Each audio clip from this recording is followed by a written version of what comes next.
Welcome to RPG Book Club, the podcast where we play a little bit of a video game and talk about how it makes us feel. I'm Sam. I'm Bernard. And I'm Trish. And today we'll be starting our coverage of Golden Sun for the Gameboy Advance, playing until we reach the world map for the first time. But before we get started, how's everyone's week? I played more Pokemon.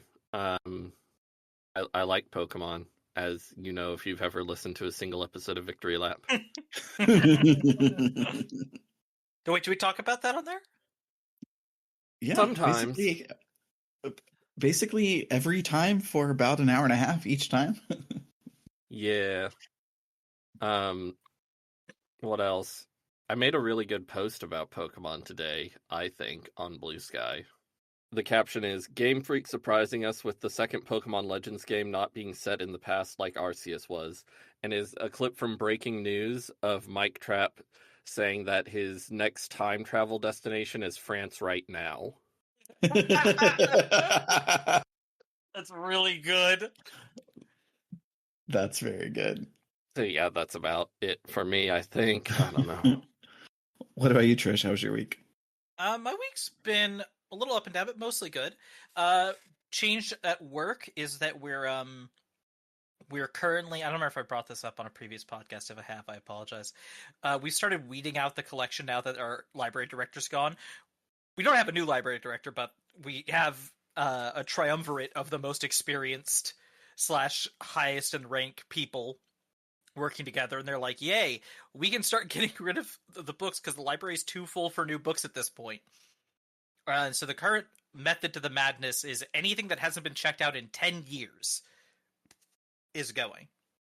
If the book's in good condition, it gets put into the book sale, because we give books to the nonprofit Friends of the Library to sell for fundraising for us.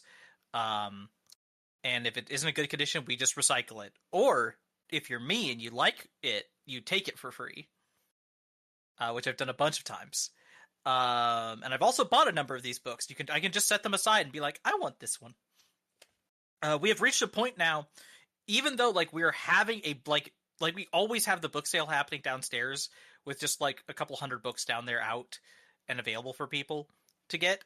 We're having a big book sale event next month in a week next week, a week from today it's starting or something like that. And we've hit the point where they were like, stop taking in any new books. As not only just don't give us things that you're weeding out of the collection, we now have to tell people who try to donate, you can't donate here. I'm so sorry. We just got too much books. We don't have room. I'm stacking some pretty cool things. I got a couple of Margaret Atwood books today. Just compilations of her short stories, but hey, I've never read any of her work and I'd like to. I got a James Baldwin book yesterday. I got a 100-year annotated version of Peter Pan that looks fucking awesome. I got a book about a trans woman written in 2000 that I have read mixed thoughts on how well it handles that. I'm interested to see how I feel reading it. Yeah. So I've been taking a lot of books home, which is great when I already don't have space for all the books in my home. How about you, Sam? When last we spoke on Victory Lap, I was on the other side of my car conundrum, and I was also naive. Yesterday, my car, when I was leaving Walmart, it stalled and the engine died twice. And then as I was pulling back into my apartment, it died again. So I called my mechanic, and he said that he's going to talk with the guy who actually fixed it and see what he suggests. But until then, who knows? Today it worked fine. I drove wonderfully. So don't know if yesterday was a fluke or the sign that I'm going to have to pay a lot more money for this car that I just don't want to pay any more money on. I want it to die and they won't let me kill it. So Cars are mysterious creatures. Yeah, terrifying beasts. I'm super annoyed and frustrated, but it is what it is. I also survived a whole week where I didn't take the kids to Summers, and because Summer was on vacation, and it was incredibly exhausting. I don't recommend being the only person responsible for two tiny people who want to explore the world and feel big feelings for the first time. It's hard, but now the house is quiet, and that rules. One thing we did all week is on YouTube / TikTok and Instagram and everything. There's a creator called Master Builder Alec, who is a master model builder for Legoland Discovery in Phoenix, Arizona, and he has a super charming personality, and the kids love to watch him. And he does a thing called Will It Spaceship, where he will pick a random obscure piece, like a little gargoyle or a banana or a fishing rod or something like that, and see if he can make it into a spaceship. And the kids love those. And so what we've been doing is we've been taking one of our Lego sets apart, but keeping all of the pieces together, and then seeing what spaceships we can make out of just those pieces. And it was a whole lot of fun. And sounds extremely fun. And so when I think it was Friday night, me and the kids were working on making, we have this little Halloween ghosty that you press a button on its butt and it lights up with red eyes. It's very cool. And so we were trying to Will It Spaceship that, and my first one didn't use the light up brick, and I'm like, it doesn't count if I don't use the light up brick. Like, that's the whole point of this thing. I have to try again and use the light up brick to be like my engine, but we're really close to bed. So you kids go on to bed. I'll finish this up and show it to you tomorrow, and then I'll spend my night playing Digimon. And I finished it at 4 hours later at midnight. It was much later than I thought when I finally picked up my phone to see what time it was. The light up bricks are stupid. They don't light up on top where you would think. They have a button on the side, and on the opposite side is where the light is. So trying to make a thing press that button logically was very, very difficult, and it took me a very long time, but it was a lot of fun. I didn't want to interrupt, but you did tell this anecdote on the podcast before. I don't remember if it was on the main show or Victory Lap. It was on Victory Lap, then sneak peek at what we talked about on Victory Lap. If it was on the main show, a rerun. Rerun. ADHD. I never can know when I'm saying the same words for a second time. But yeah, speaking of saying the same words for a second time, let's talk about the history of Camelot software planning.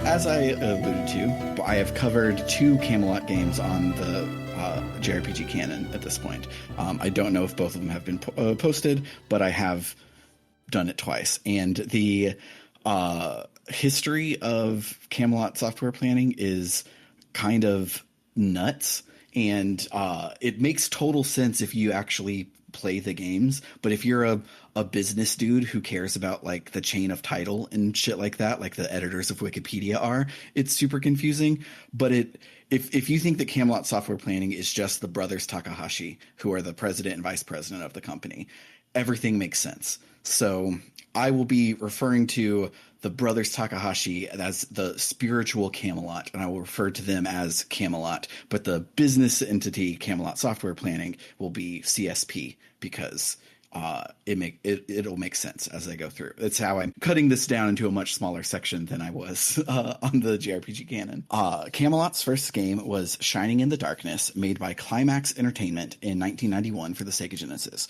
It was a first-person dungeon crawler, and it served as a foundation for Camelot's next main series, which was Shining Force, created by Sonic Software Planning, which is a series of strategy RPGs that have town and overworld exploration, something that not a lot of its peers at the time time we're doing. Camelot then created a few spin-offs of Shining Force, including another dungeon crawler, Shining the Holy Ark, and a Zelda-like action RPG, Shining Wisdom. And then during the development of Shining Force 3, CSP was founded, and CSP's first game is Beyond the Beyond for the PlayStation. But if you actually play any of the above games, it's incredibly obvious that they're all Camelot games. Camelot RPGs have blue text boxes with italic serif fonts. They have a pictographic menu system, including adorable heads shaking their heads yes and no for dialogue choices. They have party members who have individual inventories, and the shops all have the icons of the item on little shopping tags with the prices written on them. And all of the games have a level of camp and silliness throughout that never veers into being a joke, but like you might get a hamster named Yogurt on your team in several of these games, and he's the strongest character,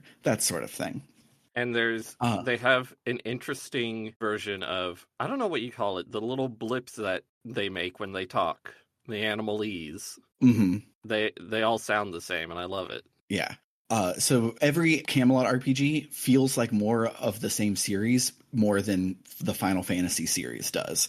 But because of some DBA nonsense of acquisitions and mergers and shit like that, the Wikipedia page is a nightmare to use. But after they made Shining Force 3 in 97 and 98, it's 3 games. That's why it came out in 2 different years. Camelot then started making sports games for Nintendo and did their most important contribution to society of creating Waluigi. Yes. But for the purposes of today, in 2001, they created their probably magnum opus, Golden Sun, for the Game Boy Advance. As an aside, I was looking up things about the development of Golden Sun, and it was created in 18 months, which is an incredibly short time, and its sequel came out like a couple of months later, and IGN praised it as being testament to the positive results of a long development cycle in video games, which is hilarious to me. That's so quaint.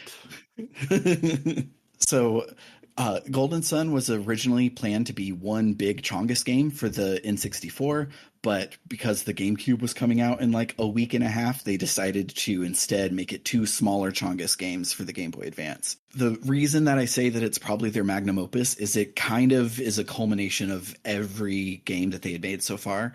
It has battle presentation just like the one in Beyond the Beyond. It has graphics just like Shining the Holy Ark. It has dungeon puzzles like in Shining Wisdom. It has a story that spans both the good side and the bad side of the conflict, just like in Shining Force 3. And it even has music by Motoi Sakuraba, who had worked on every Camelot game since Beyond the Beyond. Not just every RPG, every Camelot game. He also did the music for Mario Golf and Mario Tennis. And most other Japanese video games, to be honest. It's true. And so, without further ado, we shall discuss the magnum opus of Camelot software planning.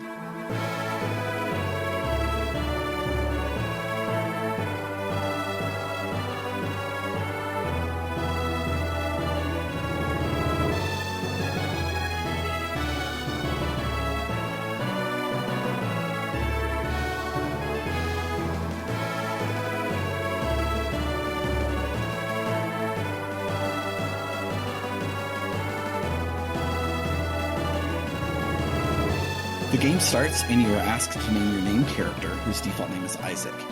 You then hit select 3 times and name your other party members. And then you hit up, down, left, right, up, right, down, left, up, and then select. And then you can name Felix's entire party and Jenna too. What? I mean, but since you got... I'm fine having the default names, but I had no idea. That's insane. Since you didn't know that you could do this, I will just be using their canon names for the notes. Not trying to make you guys remember who Goku is 40 hours from now. Yes. So the game starts in the sleepy town of Vale at the foot of Mount Aleph, except the town isn't asleep because it's a torrential downpour outside. And Mount Aleph is a volcano, and it's going to blow its lid and drop a huge boulder onto the town. So we got to go. Isaac's mom, Dora, wakes him and sends him to the plaza where everyone is evacuating to, as it's not in the direct path of the boulder, so people can be safe over there. She and Kyle, Isaac's dad, stay behind to help the other villagers evacuate. Outside, Isaac's friend Garrett is attempting to drag all of his junk with him, him, and Isaac convinces him that it's stupid to worry about your stuff when there's a big old boulder on the way, so he joins Isaac on the journey to the plaza. On the way, the boulder falls towards the north end of the village, and 4 dudes hold out their hands and do some magic-y shit to keep it from falling, but they say that it's too heavy and they won't be able to hold it for long, so Isaac and Garrett need to hurry to the plaza. But as they come near to the plaza, there's a boy, Felix, who has fallen into the river, which is rushing like beyond its banks because of all of the rain. Isaac's mom and dad are attempting to help Felix, but they don't have a long enough rope, and their synergy, I always called it synergy growing up, but it's obvious it should be pronounced synergy. I had to decide what I was going to call it now that I'm saying it out loud for the first time. My brain always called it psi energy, but I did psi energy too. I guess it probably doesn't have that many letters in it. And I does just not. was inserting an extra. Yeah, it definitely is synergy. Yeah. So yeah, they say that their synergy is all out, so they can't use it to help him. Felix's sister, Jenna, runs off to find help, and Dora asks Isaac to assist her in finding someone who has enough synergy to help. So the 3 kids then arrive at the synergy stone in the middle of the plaza, which can recharge the synergy of those who touch it. Multiple men who have recently recharged their synergy, they run off to help the elders keep the boulder from destroying the village, but one of them stays behind to go and help Felix. But both groups of people are moments too late, because right as they arrive back at the riverbank, the boulder breaks free from the elders and it tumbles down towards the village, smashing into Jenna's house, killing Kyle, Jenna's parents, and Felix before bounding off through the rest of the village. It was so not expecting this. Yeah. Dumbfounded and having no idea what else to do, Garrett and Isaac run off to get help, hoping that maybe they can do something and save someone from drowning. But as they run off, they run into Saturos and Minardi, 2 obviously bad dudes who are talking about some obviously bad stuff they just did at the Soul Sanctum. They're like, whoops, who'd have thunk that us fucking with the Soul Sanctum would cause all of this devastation? Oh well, we'll try again in 3 years. They then notice Isaac and Garrett, and they're like, oh, you're eavesdropping. Let us kick your ass real quick so that you don't tell anybody that we were here. So they do that, and they kick our ass real hard. After the Force Lost, we fade to black and then fade in 3 years later. The time since the disaster has hardened our heroes, with both Isaac and Garrett training hard to become synergy users because they felt guilty that they couldn't help save Felix back then. They also have been studying alchemy with Kraden, and who is this story's requisite Gandalf. And on the way... He's a shitty Gandalf, though. He's a really shitty Gandalf. He's a fuck-up shitty Gandalf. I want to turn this Gandalf in for a new one. This one's defective. I mean, that is what happens in Lord of the Rings. It's true. And so on this day post time skip, Jenna, Garrett, and Isaac are going to go with Kraden to explore Mount Aleph. And we get a few scenes that teach us what's been going on nowadays, and the party heads off towards Kraden's cottage. But who should they run into on the way but Saturos and Minardi again? They say that Kraden is very knowledgeable about alchemy, but he knows nothing about the Soul Sanctum, which is weird. However, they still might be able to use him since he's so stubborn and cunning. They then notice the party, but this time they're totally okay with the kids eavesdropping, and they even let them continue on to Kraden unhindered. They muse to themselves that it's interesting that Kraden would shoo them off for his prior engagement when that engagement was just with 3 children. When the kids arrive at Kraden's house, Kraden is muttering to himself about the strange visitors and their knowledge about the Soul Sanctum and their mentioning of the elemental stars as the key to alchemy, which something even he, the local shitty Gandalf, doesn't know anything about. Yeah, I love that line. Even I trained alchemy user or whatever, don't know this. So the party says that these obvious bad guys are obviously bad and they should go warn the elders. But Kraden says that they don't know if the bad guys are actually up to anything because they don't have any proof that what the bad guys said was true or not. So we should break the local law and go visit the Soul Sanctum ourselves just to, look around and see if we see anything suspicious. And all of the reasonable times that Isaac says, no, that's a bad idea. It's a but thou must. And we have to do it anyways. This was such a move where I was like, okay, he has to be evil, right? No, I think he's just a shitty Gandalf. He's just a shitty Gandalf. So the team heads off to Soul Sanctum and does a bunch of puzzles that are all really fun. And the whole time, Kraden hems and haws about how interesting everything is, culminating into opening a portal to a gorgeous chamber filled with deep, dark water and a bunch of crystals and shit, and 4 statues of Venus, Mars, Mercury, and Jupiter, who are all holding an orb that Kraden says must be the elemental stars. Despite saying that he's just there to take a look around, Kraden, of course, brought some mithril blind bags specifically designed to steal the elemental stars. And he says that we should, for science, steal these incredibly powerful artifacts and take them back to his study. Each of the statues are, however, out across the crystals, so you have to do jumping puzzles to get there. And Kraden's an old man, and so him and Jenna do nose goes, so Garrett and Isaac have to be the ones to go and retrieve the stars. But after you get the first 3 stars, Satoros and Minardi arrive, along with a masked man, and they say to hand over the elemental stars and no one will get hurt. Jenna's like, yeah, right. Why would we trust you? But the masked man says that he, Satoros, and Minardi have an agreement and that they truly will not be hurt as long as they cooperate. The party is like, okay, but why should we trust you, a person we've never met? And Satoros tells the masked man to become a non-masked man, as that will prove it to them. The masked man removes his mask, and it's Felix, Jenna's apparently not as dead as we thought brother. Felix apologizes for giving Jenna so much grief and says that Satoros and Minardi saved him from the river back then, and he's been with them ever since. Jenna is about to tell him how that's a shitty explanation as to why he didn't ever return home, but Satoros and Minardi cut her off. All of that nonsense is best saved for the second game. And first, Isaac and Garrett have to get the last elemental star for them. When Isaac and Garrett get to the last star, the place starts to rumble and the ground underneath the water cracks. The water drains away, revealing lava flow beneath it. Also, a big hulking stone with a large eyeball in its center appears in front of Satoros and Minardi. They're like, oh shit, it's the wise one, the guardian of the elemental stars. We should leave. Come on, Felix. Jenna's like, but what about Isaac and Garrett and the Mars star? We can't just leave them here. So long story short, they decide if they kidnap Kraden and Jenna and take them with them, if Isaac and Garrett somehow survive and somehow get the Mars star, they'll try and come and save Jenna, which will bring them the Mars star. So win-win, we're going to do a kidnapping. The bad guys take Jenna and Kraden through the portal and escape, and then the violent trembling of the chamber stops. The wise one approaches Isaac and Garrett and it says that the volcano will erupt soon and that the two of them should escape as it can't hold it for long. With the elemental stars being removed from this chamber, it's falling apart, and as such, there will be nowhere for the elemental stars to return to, and the world will be exposed to the threat of alchemy. And as proof, he says, look, these things you don't know exist yet. The Jinn, they're all leaving, and it shows each of the statues and a bunch of little dots fly off. 7 dots each, to be exact. The wise one says that it is not the time for any more exposition because the volcano is erupting, and Garrett and Isaac must flee back to town. When they arrive, they tell the elders of what happened, and as a first in 2 JRPGs that we're currently playing right now, the elders believe Isaac and Garrett because the elder has seen the wise one in his dreams, and in fact, here they come right now. The wise one warns that the elemental lighthouses have the power to channel the power of alchemy out into the world, and once all of that power has been released, the whole world will ... Be okay.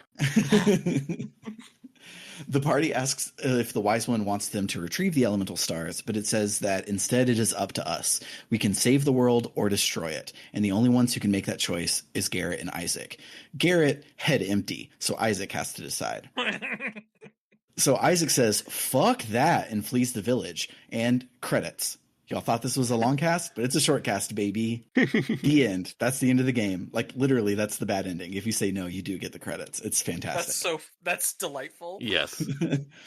But if you don't say fuck that and instead want to play the rest of these 2 games, the wise one says that Felix must unlock the power. Find the lighthouses. He'll have the guidance of the elemental star. And then disappears with no follow-up and doesn't explain anything the fuck that they're supposed to do. So all of the grown-ups realize they have no idea what they're supposed to do, so they just skedaddle and leave the room. The next day, Garrett and Isaac are leaving town, hoping to wander aimlessly out in the world map and figure out what to do next without any guidance at all, which is what we will do next time.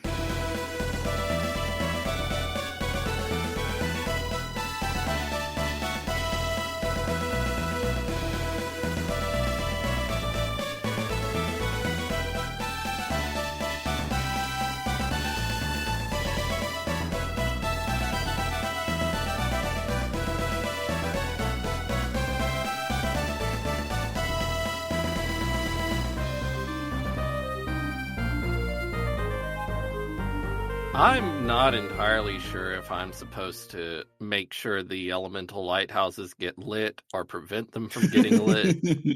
Yeah, who knows? Also, the one thing that the wise one told us to start a quest is Felix must unlock the power. And it's like, okay, but what about me and Garrett? What are we supposed to do? Yeah, I don't know. We'll can figure it say? out. We'll Yeah. wing it. When has winging it gone wrong so far? I skimmed over a lot of a lot of the scenes because they go on for a bit and they drip feed you the information because they're really well written and I really, really enjoy them. And I just did not feel like reading every text box, which is what it would be if I tried to summarize them. But all of them are delightful. Uh, as an example, at the very beginning, your first "but thou must," your mom asks you if you have everything you need or not, and you can say yes, and she says, "Good for you. A lost possession can be replaced, but a lost life can't."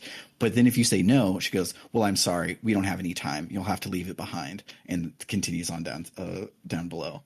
Very few of the "but thou musts" are like "but thou must." They're like actual like it feels like when you say yes or no, it actually is engaging in the conversation, which is very cool. Yeah, it doesn't like change the game, but it shows us what the character is. Yes. And yeah, the writing is really good. I really enjoy it. I looked it up, and yeah, the translation was old school NOA, Bill Trinan, Nate Bildorf, Leslie Swan, that whole crew, and they're good at their jobs. Yeah, they are. I think I've mentioned once or twice in the podcast before, but I played Shining Force ages ago, but my main way of knowing Camelot is through playing their Mario Tennis game on the Game Boy Advance. That one specifically. I played the shit out of that game. And it is so weird having that as my main reference point, and then coming into this game where, like you like, when you've played one of their games, it is so like, yes, this is a Camelot game. All the Camelot games things are here. The way that the characters have like the little speech bubble emoticon things in certain scenes to show how they're feeling is just so adorable, and the writing is so delightful. The sprite work. You said that when you get to the inner sanctum area of the temple, it's gorgeous. And I don't know if the word gorgeous sums it up enough, because it is like, I've played a lot of Game Boy Advance games, and this is like strikingly gorgeous for the Game Boy Advance, I feel like. And this was a really early Game Boy Advance game. Mm-hmm. They were cooking. They were. Yeah, and if you are not playing this on Nintendo Switch Online and instead are playing it on an emulator, put on the Game Boy Advance color correcting, because that just makes it even better. This game is gorgeous with the original colors. It's so good. Yeah, and I love the way the sprites like stretch and squeeze when they're moving around. Like, it's so weird, and I like it. Also, the battle cutscene sprites.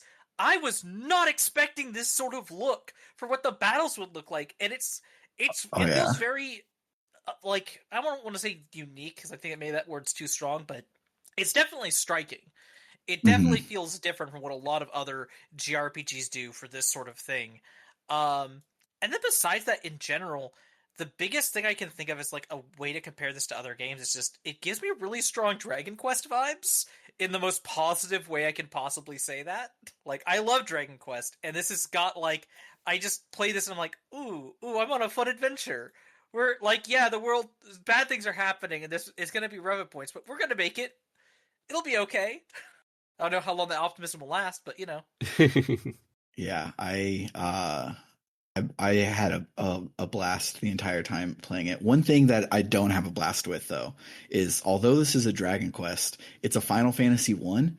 If you don't spread out your attacks and the guy who goes first kills it, you just guard for the rest of your turn. And I'm not used to that. I had a couple times where I was like, did I misclick and make Garrett guard instead of attack like I wanted him to? And then I realized what was going on. Yeah. Yeah. We don't get much of it, but this week, but there is a thing where like you can do an attack and it might like be focused on one enemy, but has splash damage to the enemies to the left and right of it. So there's a little bit of positioning and stuff that is part of this, and I think that's neat. I do too. It's really fun. It's like, it is simple. God, I just keep thinking, like, if this is a game that I had gotten access to when I was a kid, I don't even, like, God, my childhood would have been richer. This would have blown my brain. It's so good. Yeah. I did play this when I was child. I remember very little. I remembered that Felix turned out to be alive at the beginning. I remembered the line, "Don't drink the water if it smells funny," for some reason, which is Garrett's sister's advice to him as he leaves on this journey. There's a whole scene where the town says goodbye to them, but nothing really important happens there, so we skimmed over that. But that line, for some reason, I remembered. And I also remember when I got the game, I also had a new case for my Game Boy Advance. I think it was a Game Boy Advance SP, so it was a couple years after the Game Boy Advance originally came out. And I put it on there, and then I put in Golden Sun to play it, and I couldn't get past the name entry screen. I was so confused. And eventually I took the case off for some reason and put it in, and I was able to get past the name entry screen. And I was so confused. And it turned out the case was like pressing on the shoulder buttons or something. And that was preventing me. And I should have like tried holding the shoulder buttons and interacting with the name entry screen to see what happens, so I could see if my memory of this strange event is correct. But yeah, that's my memory of Golden Sun. Yeah. For me, Golden Sun is one of those games. It's one of my favorite games that I've never played, colloquially. I haven't gotten very far at all. I don't think I've ever gotten like to the first lighthouse even, but every time I've played this opening section, I've been like, oh yeah, this is the shit. This is the best game ever. And I'm excited to actually keep going and finish it this time. There's a part where when they're in the inner sanctum or whatever it's called, I think Kraden says like, "Whoa, it looks like the ocean." And then someone asks, "What's the ocean?" And Kraden says, "The ocean is a thing of endless water at the end of the world." And I could see that being read in sort of like a mystical tone of voice, but just it's a thing of water at the end of the world. It's a thing of water. It's a thing of endless water. That was funny to me. I get it. Also, when all the adults are leaving the room after the kids have decided to go on their adventure, and all the adults are like, "Oh, I don't fucking know, let's leave." Two of the monks there are like, "Hey, isn't it almost time to meditate? Yeah, let's go meditate. Bye." And they run off. I'm not surprised, but this game's really good. I really like. There's one of the puzzles has some really cool like narrative wrapped around it. So there's a puzzle with an obvious thing to do, and it's like, oh, I can see on the floor the lines that tell me I can drag this, so I'm going to drag this. But you go and do it, and it starts to make another storm, like it happened at the beginning of the game, implying that that's what Satoros and Minardi did when they accidentally killed everybody at the beginning. And so Kraden comes up and he stops you and is like, that's obviously not the solution. Find something else. And so then you have to go and find something else to do it. And just the way that it like got you through that puzzle with the narrative and not just it being a puzzle to faff about with, it was delightful and I really enjoyed it. That's so cool. That part I was didn't even neat. put that together. That was exactly what was happening. But now I'm like, oh, I'm dumb. I should have realized that's what's happening. It took me a little bit to realize, oh, this is what Satoros and Minardi did when they fucked everything up. Also, can we talk about the fact that these villains, first of all, I love their designs. They look like Power Ranger villains. Oh, absolutely. And I say that with all the love in the world. But also they have this, like, their names are so, fantasy villainy. And then there's their friend Alex who shows up. That always makes me giggle when you have like fantasy ass name, and their buddy Alex, who's I think their boss. Did you not their mention? box. Did you mention that character? He just sort of shows up.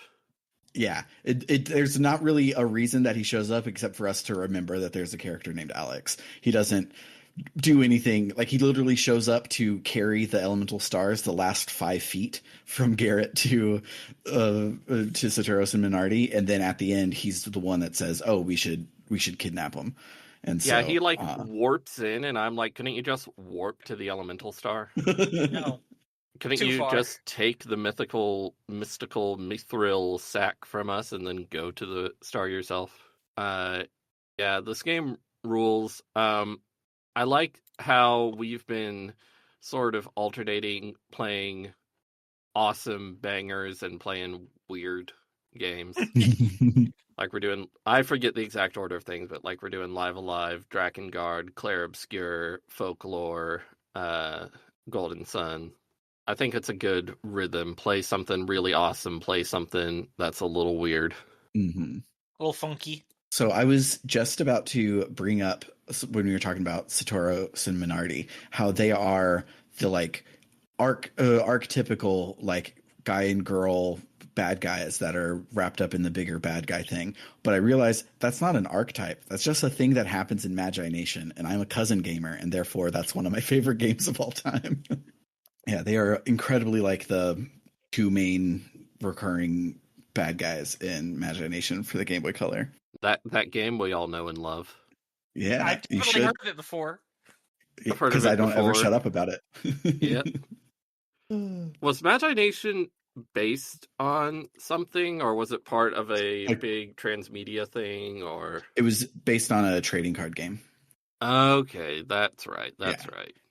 The people who made it, made the video game, are the ones who made the trading card game, though. But it did come out first, so it's like half transmedia, half an adaptation.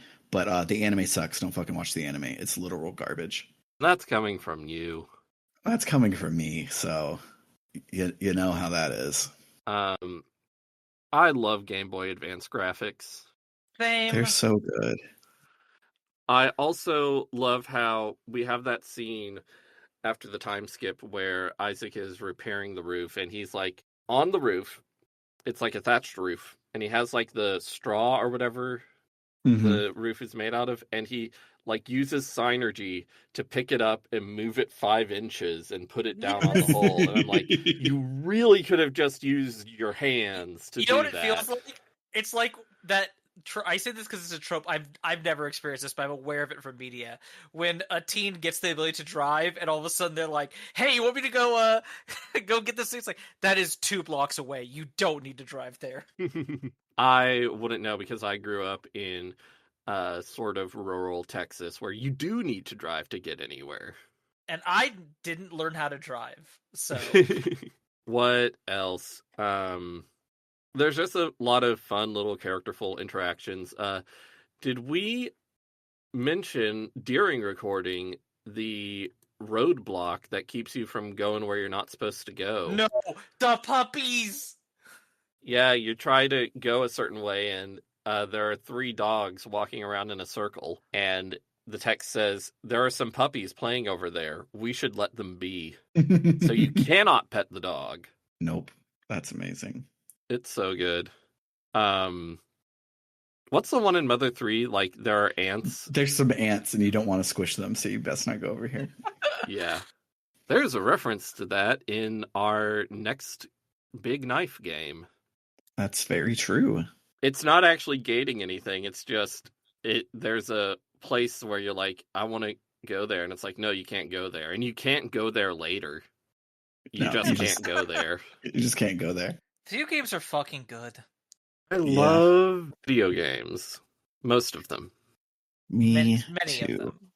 So, normally when I write the notes for one of these games, I will use a screenshot Let's Play from the LP archive. I'm not doing that this time because there's a game script on GameFAQs that is very well done, and it Nice. automatically Ooh, love those. it separates what it calls social script from the script, and so I can just skip over the talking to NPCs parts and just get to the meat of what I want without having to scroll through and try and guess, is he just talking to every NPC or is it actually the thing or whatever. Very, very good. And also the person on the LP archive is a hater, and not in a fun way, in just like a mean way, and a why did you waste all of your time making this let's play if you hate it so bad way. And it was not good. I don't recommend doing that one. So if you Weird. are someone who wants to follow along but not play or whatever, don't use the LP archive. You should just use the game script. It's good. Or find a long play or something. But not Or this guy. just play the dang game. Yeah, it is for free on Nintendo Switch Online. So, well, if you have the expansion pack, I think. Oh, it is? I think you have to have the expansion pack to do Game Boy Advance. Yeah, I can never remember which one it is because I have the expansion for Mario Kart. So, but yeah, game good. I want to go play more. So Me too. I'm going to do that at Girl Scouts. So for now, let's wrap this episode up. That will do it for the week. If you like what you heard today, you can head on over to www.rpgbook.club, where any and all donations help us offset the cost of running the show. If you donate $1 more a month, you'll become one of our gadabouts and also get access to our bonus feed filled with after shows for every episode, as well as bonus seasons of the show, such as Tales of Podcastia, The Escape Pod, and the JRPG Canon. If you up your donation to $5 or more each month, you can become one of our warriors and get your name read at the end of every episode, a little like this. Shoutouts to Dragon Slayer 19, Freddie Rodriguez, and JFro Prime. And then if you really, really love us and you want to be a luminary, you can donate $20 or more a month and get a short one-sentence shout-out or advert read at the end of each episode, kind of like this. Shouts to Kale Dranas, who says to check out Podcasters Assemble. It is a documentary-style, crowdsourced, movie, hype, and rewatch podcast. Every season, podcasters from around the world are assembled to review, reminisce, and riff on a popular franchise. Shouts to Vimk, who says, Gideon suspected that, even though he had not a whit of necromancy in him, the day he died, Crux would keep going anyway out of sheer malice. And then shoutouts to It's Claire Time, who says, for you TTRPG nerds, check out Fabula Ultima. I'm not affiliated with the game, I just think it's neat. For RPG Book Club, I've been Sam. I'm Bernard. And you know what? I'm Trish. Wow. Toodaloo, folks. Bye.